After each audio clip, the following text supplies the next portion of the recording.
مثنوی شریف میں مولانا روم رحمۃ اللہ تعالیٰ علیہ ایک واقعہ نقل کرتے ہیں۔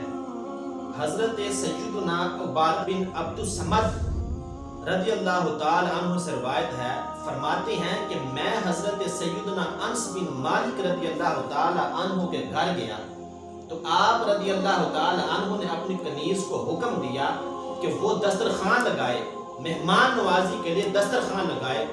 تو حضرت سیدنا انس بن مالک رضی اللہ تعالی عنہ کا حکم پا کر آپ کی کنیز نے دسترخوان لگایا تو آپ نے حکم دیا کہ رومال کو لے کر آؤ۔ تو وہ کنیز جب رومال کو لے کر آئی تو وہ رومال دھلنے والا تھا، اور بھی اس کو دھونے کی ضرورت تھی۔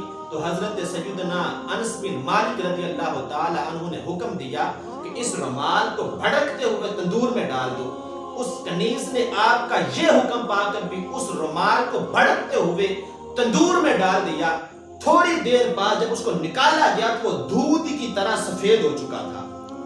تو ہم اس واقعہ کو دیکھ کر، اس بات کو دیکھ کر کہ رومال کو آگ میں ڈالا گیا، آگ کا کمال ہے، وہ جلا دیتی ہے، کپڑے کو جلا کر راکھ کر دیتی ہے۔ حضرت سیدنا انس بن مالک نے رومال کو تندور میں ڈلوا دیا، تو جب اس کو نکالا گیا تو وہ دودھ کی طرح چمک رہا تھا۔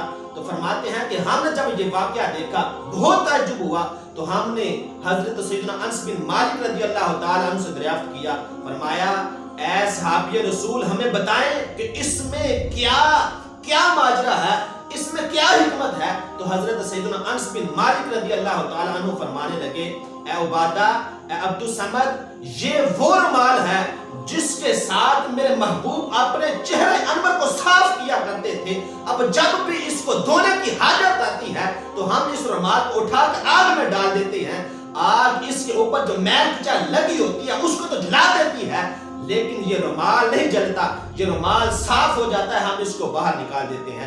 اس واقعہ کو نقل کرنے کے بعد مولانا روم رحمۃ اللہ تعالیٰ علیہ لکھتے ہیں، فرماتے ہیں کہ اے وہ دل جو عذاب سے ڈرتا ہے، اگر تو اس محبوب کے ساتھ دل لگا لے، اس محبوب کے ساتھ عشق کر لے کہ جس کے ساتھ اگر کسی بے جان چیز کو نسبت ہو جاتی ہے تو اس کو اتنی بزرگی عطا کر دیتے ہیں کہ اس کو آگ نہیں جلاتی۔